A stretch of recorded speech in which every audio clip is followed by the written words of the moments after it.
Well, this is something a little bit different, isn't it? I am here in Thailand. I'm currently in a beautiful island called Koh Tao. I've been here a week, it's lovely. And I'm doing like a 6-week tour around Thailand. First time magical place. It's always been a dream of mine to come here. But I thought and you might be able to hear the sea. You might be able to hear the bird. And you might be able to hear the insects because it's waking up. That I always get up for the sunrise. So forgive me if you've got all the sounds going around. I am doing a series of questions for you guys. So the first question has come from Paul Solomon and Maria Schreiber. And they're slightly different, but they're on the same program. Where do you meet JV partners and where do you find JV partners? So let's just go back. I've done a lot of joint ventures. What I tended to do was I tended to package on deals. Ooh, can you hear another bird? I tended to package on deals to investors. That was kind of income stream number one. I did a lot of flips, but with those flips, I mean, I did some with my own money, but generally I did them with joint ventures because I felt like the cake was packaging on deals and I felt like the cake was also owning my own property. And then the cherry on top was the flipping money. So it didn't make sense to me to use my own money because I was so interested in using my own money to buy my houses. And the money I used from joint ventures, I didn't really want to use into flips. I wanted to pop it straight into buying my houses. So my flips tended to be with joint venture partners. There's the dogs waking up as well. So it was really important that I knew where to meet them and knew the numbers and worked with a lot of joint ventures. So at one point we had about 30 flips on the go at the same time. And the great majority of them was with JV partners. So we had a real process for managing JV partners. But where do you meet them? I generally met most of my JV partners at events that are property events. If you've never been to a property event, I hope you can hear me above the dogs. If you've never been to a property event before, there maybe in England there's about 70 a month. In Scotland there's quite a lot. I haven't actually been to any in Ireland, so forgive me. But in Wales there's quite a few as well. So you can either Google kind of property events and they'll typically start about 6:30, 7 o'clock. They'll be run by a host. They might be run by a larger company. They might be run by an independent. They'll have usually an initial speaker, often a mortgage broker, giving the state of the market, and then a main speaker talking about a particular subject. And they usually cost about 20 quid. So those for me were like the area where I picked up most, not all, but the great majority of my JV partners. Why? Because you're talking to people who are already interested in earning money from property. So you don't need to convert somebody. Oh, you've got some money, you don't know what to do with it. Let me tell you about the benefits of property. No, they've already kind of made that commitment to turn up to an event to kind of explore what this property thing is about because they've got money. So one of the two hurdles, the first being, do you want to invest your money in property? And the second being, do you want to give your money to me? The first hurdle is already sorted, isn't it? You already know that you want to get into property. And the process for that, and typically those people, I mean, everybody behaves differently, but typically larger investors for money, they do go to those events, but they don't go every month. You'll probably need to go every month. I certainly needed to go every month because I needed to learn, I needed to network, I needed to kind of be known in our community so I could conduct my business. But they don't. They only want to find the people with whom they're going to work. They've gone specifically, the people, I'm talking about people with millions here, they've gone specifically to, over time, find the right business partner who's going to take on all the work, which is what you do when you joint venture. So they're often going to be quiet. My biggest JV partner just handed me his card and said, call me. And that was it. There wasn't I've got 5 million quid cash, which he did. There wasn't this is who I am. It was just call me. And thankfully I had a process and I'm going to go over that process with you. So they're often quiet. They don't attend every month because they just don't need to. Like that would be a lower return on their time. They just want to pick the winners from the room, and the winners need to evidence that they're the winners by their follow-up process, which we'll cover just now. They're often dressed quite quietly, maybe if they're a man, a pair of jeans and a jacket, and they may not stay much for the networking. They go in, they hand over the cards, they go. So What's your process? I got that card. I had absolutely no idea that this guy had loads more money than the guy next door, the girl next door. And my process is that I follow up with 5 phone calls or 5 attempts to make contact. I don't go deep on the day, because on the day at an event, my job is to collect people's contact details. End of story. That's my only job. So I'll be like 2 minutes with one person, 2 minutes with another person, 2 minutes with another person. And I'll kind of start by saying, hey, we're here to meet each other. So what I'd love to do is swap contact details, have a bit of an understanding of what it is you do, what you're looking for. And then if we feel that there's something that we might be able to explore further, not, work together, then perhaps we can have a conversation outside and we can have a phone conversation. And then so we'll have a chat, what you do, what's your objective, what's your time frame, and how much is your pot, if you can get that from them. I typically can. And then at the end, I'll say, look, you're here to meet other people tonight, so am I. So it's been lovely talking with you. Would you mind if I followed up with a phone call? So that's your permission to kind of leave the conversation. Big mistake beginners make is they go 20 minutes in with one person, they haven't met the rest of the people in the room. I cleaned up because I took everybody's contact details and then followed them up. So the next, say you go on a Wednesday night, Thursday, Friday and Saturday, or Thursday, Friday, Monday, depending on how you're working, that's follow-up phone calls. So location number 1 is clearly property events, because you've got 2 hurdles. So number 1, are they interested in property? And do they want to make money from property? And number 2, are they going to give you their money and trust you because you're a trustworthy person? So property events is number 1. Then you can meet people online. I did that quite regularly because I used to put out quite a bit of social media, always very truthful. And so people who like straight speaking honesty tended to gravitate to me, and they would connect with me and, ask if I can do deals, ask if I can joint venture with them. Interestingly, the people that were like, can I joint venture with you? Before they got to know me, never really turned out as well as the people who were like, hey, can I find out a little bit more about your business? And the reason for that is they're just built differently. They're not considered, they're not careful, they're not cautious, they're jumping in with everybody straight away. They haven't really thought it through tremendously. So your process there is the same thing, follow-up phone call, okay? And 5 to 9 times before you decide to work with each other. So number 1 is property events. Number 2 is online, where each of these goes to the same process. Can we have a phone call? And maybe you have a lunch, maybe you have a coffee, maybe you have a Zoom coffee, but you have between 5 and 9 conversations before you move forward. The third place I used to find people was kind of general stuff, life.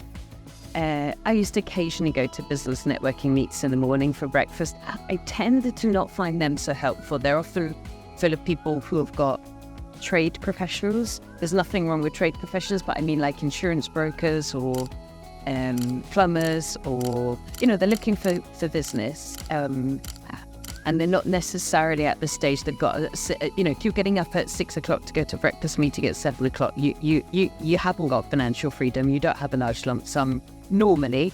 And so I tended to find that didn't have such a big bank account, if you like, to go with it. So I didn't do breakfast meets, but a friend of mine, Tina, does, so she does really well. And then fourth place is so third place is breakfast meets. I gave them up. Fourth place is life. I even met a potential joint venture partner on jury service.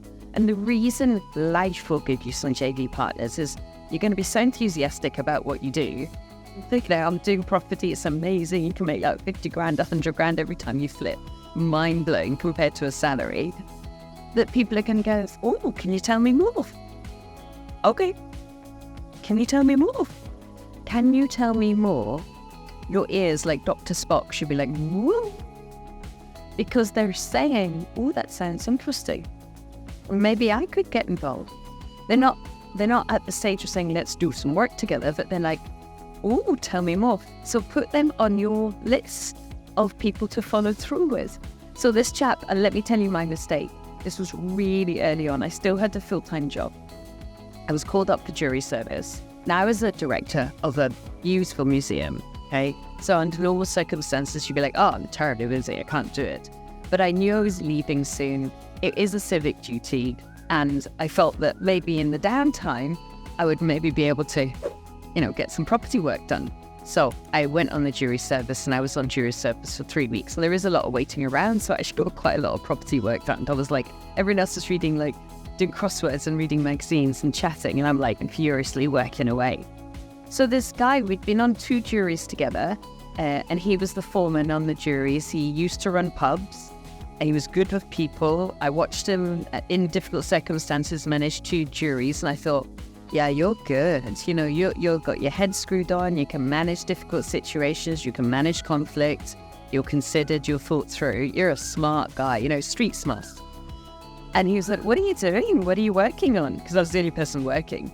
I was like, wow, I've just started in property. Did you know you can source discounted deals? Did you know if you got a property worth 100 grand, you can buy it for 75, and then you can either refinance it or you can flip it out and make money? And he was like, ooh, I think he had like 35 grand savings. Bear in mind, this is like 15 years ago. I got 35 grand savings. That sounds really interesting, Susannah. I'd love to know more. So we chatted quite a bit. He was all the things that you want a JV partner, probably. My best JV partners are always this: self-employed, so used to making his own decisions, interested in property, so I didn't have to convince him that property was the right way. He'd seen it as a pub landlord. He'd seen his friends get rich in property. And he was a really decent guy, and I'd seen that tested by being the foreman of a jury. That can be quite stressful and difficult. He's very good at managing people.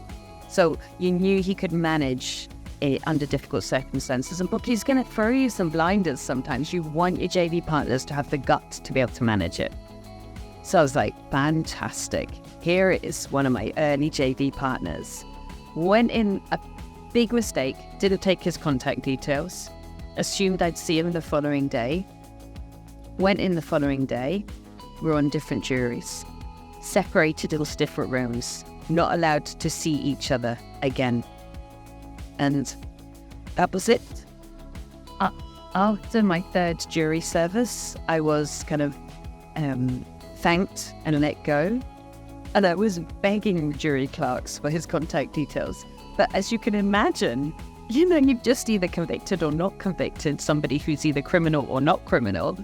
Nobody gives out contact details for people that have been on jury service. And I just lost him because I stupidly didn't say, hey, I know we're going home tonight. We'll see each other in the morning, but just in case, can I take your phone number? So I lost what would have been an amazing JV partner because of one stupid admin mistake. I didn't take his phone number. He could have been so rich from his work with me. I could have been quite wealthy from my work with him. It would have been a great partnership. Lost because of not taking admin. So don't make that mistake. So let me recap. You will find the majority of your JV partners at property events, the ones that you're paying normally about 20 quid to go to. And by the way, quick tip, only go to one a week. You'll get overwhelmed if you go to more than one a week because you won't then do your follow-up on your JV partners. You will find some JV partners, but I didn't find that many online. I think you'll find more of them now. And as soon as you get their contact details, you move them to phone calls. You will not, in my experience, get many JV partners at breakfast clubs because they tend to be slightly, people still running businesses, but kind of one-man band businesses or one-woman band businesses, and the cash flow from that isn't always that great. So I eliminated those. And then you'll get some JV partners from life when you're enthusiastically talking about what it is you do, and they're like, can you tell me more? And you'll take their phone number. Remember my lovely jury service guy. Follow up with a phone call. What's your objective? What's your time frame? And how much is your plot? If you like them, maybe have a Zoom coffee, maybe have a real coffee. If you like them, maybe have a lunch. Meet them minimum 5 times, ideally up to 9 times before you formally joint venture together. Clearly there's some compliance and all of that stuff. I'm not going to cover that today. Clearly you need the agreements. You can download one from my website. It's thegoodpropertycompany.co. I should have said that. There's thegoodpropertycompany.co.uk. Cost me about £2,000. I've got my JV agreements on my website for you to download for a very small amount of money. But the important thing is finding and acquiring the JV partners and making sure the relationship is a good fit before you proceed. So, property events 1, a social media 2, breakfast clubs, nah, and life, yes. And I think probably about 80% of my JV partners came from property events. So if you're only going to focus on one, go for property events. And you learn a lot at the same time. I forgot to tell you, would you be kind enough to like and subscribe for the YouTube channel? First, I've got loads of videos lined up for you, so you're going to be first to get them when they get released. And second, we're helping each other. It'll help other people find the channel, which will be really brilliant for all your peers. And second, remember, I have spent a lot of time, energy, focus, and kind of enthusiasm putting together really great downloadable packs, downloadable free checklists. I've got some on-demand webinars so you can immediately learn about the stuff. I've got academies, and I've got contracts for you, including a JV partner contract, which cost me like £2,000, and it's on there for like very little. On my website, which is thegoodpropertycompany.co.uk. It's basically all the information I would have wanted when I started. My 6-week trip to Thailand. This is at the end of a 2-year process of healing, calm, recuperation, being a patient, because you may know, may not know, I got diagnosed with 1, 2, 3 entirely unconnected cancers 2 years ago. And in 2 months' time, I will be technically safe, meaning my reoccurrence rate is down to 1%. So I think that's safe. So I decided to celebrate it with a 6-week tour around Thailand, and I've had a blast. I've spent 10 days in Bangkok, went up to Chiang Mai. I loved Bangkok. The street food's incredible. Chiang Mai was beautiful. And then I jumped down to the islands, and I'm going snorkeling today. And that's what property can bring you. You know, I live part in Barcelona, part in Brisbane anyway.